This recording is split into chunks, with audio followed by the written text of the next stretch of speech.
Okay, we have a wonderful Lesko Help member who asked about how to get a $14,000 grant to pay for job training. And it's out there. It takes work and in many places to look. And what's behind, why I think it's a higher possibility than a lot of things is because our country now is spending more and more money, and I think will in the near future now, in job training. I think we blew the bet the farm on degree programs, and that's not working out so well anymore. And so it's really just job training that's important. Now I'm going to go over the sources to check for money like that, but what I think that's better way to approach this is not so much to ask them, hey, I want to be a peanut counter and I need $14,000 to become a peanut counter or whatever it is you want to be, because somebody has a course for that. And if you contact these organizations, say, hey, I want to give $14,000 to be a peanut counter, they'll look up their thing, peanut counter, peanut. No, I'm sorry, we don't have anything like that we pay for. I'm sorry, you have.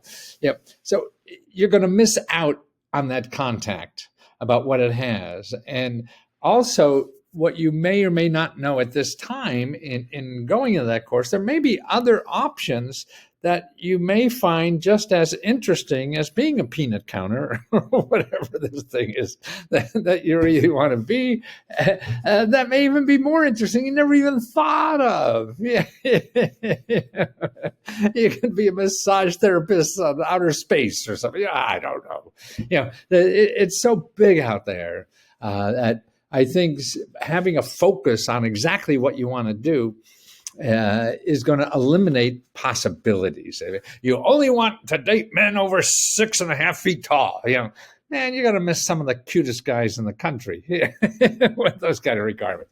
So that's why I think it's better to approach these sources is I'm interested in job training, or I'm interested in training. What kind of programs do you have? What do you have? And let them go and explain what they have. And you listen intently, because people want to talk about what they do. And that's a way to warm up with them.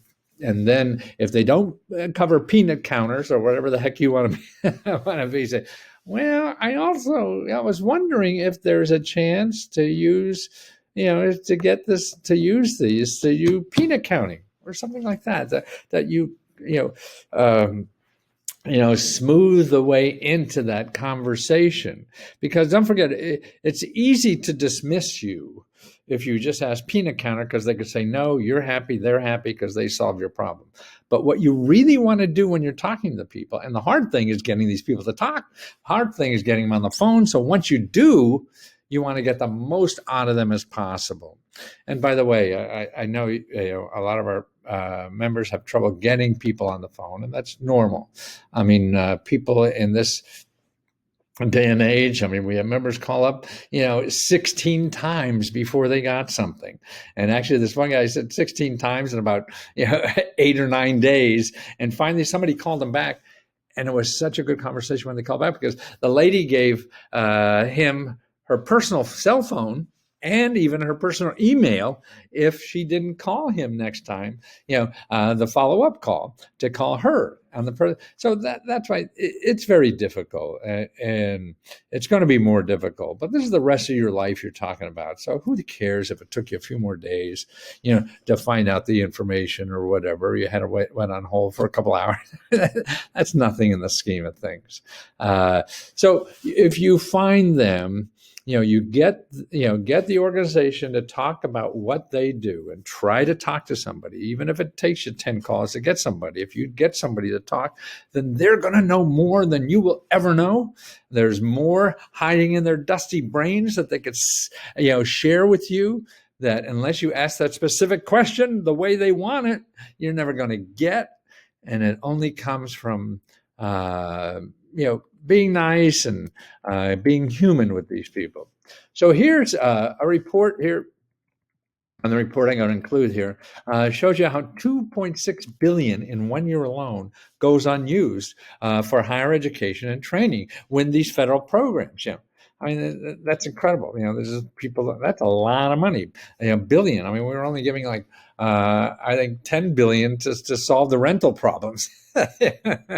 And so that's 20% of that. Okay, here's where you go. Your Career One-Stop Center. That's the place to start with for any kind of job training or help or jobs and things like that. They get hundreds of millions of dollars every year, every state. It's actually a county program. So if in New York or Brooklyn, New York has a special office for that hands out money. And it's called the CareerOneStop.org. So if you go to CareerOneStop.org and put in your zip code, you will find it there. Okay, now that's one place to do. Now the other place you want to check is there's a lot of nonprofit organizations that provide training help. And these nonprofits are local. In other words, if you're a nonprofit organization and you want to help somebody, maybe you have, I'm trying to help people, train to be peanut counters because peanut counters are disappearing. We need more peanut counters. What's this world coming to? So I'm going to start a nonprofit of peanut counters. Or what they have is, I'm worried about immigrant women having job training and getting jobs and stuff. So that's in every county that is. And there's two organizations to help find that. One is called 211.org. And New York, I think it's 311.org. And looking for nonprofit organizations. And the other one is findhelp.org. So if you put in findhelp.org and then put in job training is what you're after. And what you want to do again, now you won't find a job training peanut counter, but you'll find job training people. Now, to me, that's the sources, those people running current job training programs that may not include peanut counters, but they know the business. They know what other people are doing. They're studying this. You're just studying it for the first time. There are people studying this job training thing for 20 years or something. So you get one of them, again, to talk about what they do, and how you might be able to use them, but you really want to let them talk about them and then say, hey, the kinds of things I'm interested in, and maybe something about, is peanut counters. Who's training for peanut counters? And that's in nonprofit organizations doing the same thing. If you're looking for, professional job training people, you're just going to get people who want to sell you consulting, and you don't want that. So you want people in the business as a nonprofit because they're sharing, that's their job in life, and to help you with that. Okay. So that's the other. So you have those other nonprofits that are local. These are local people. Okay. Now what you want to do is also your community college. Now, your community college, there's a lot of the community college is a great training place because they take all ages. They're doing all kinds of things. The community college is now a place where the Association of Peanut Counters or the companies that hire peanut counters will go to somebody like your local community college and say, hey, we need more peanut counters.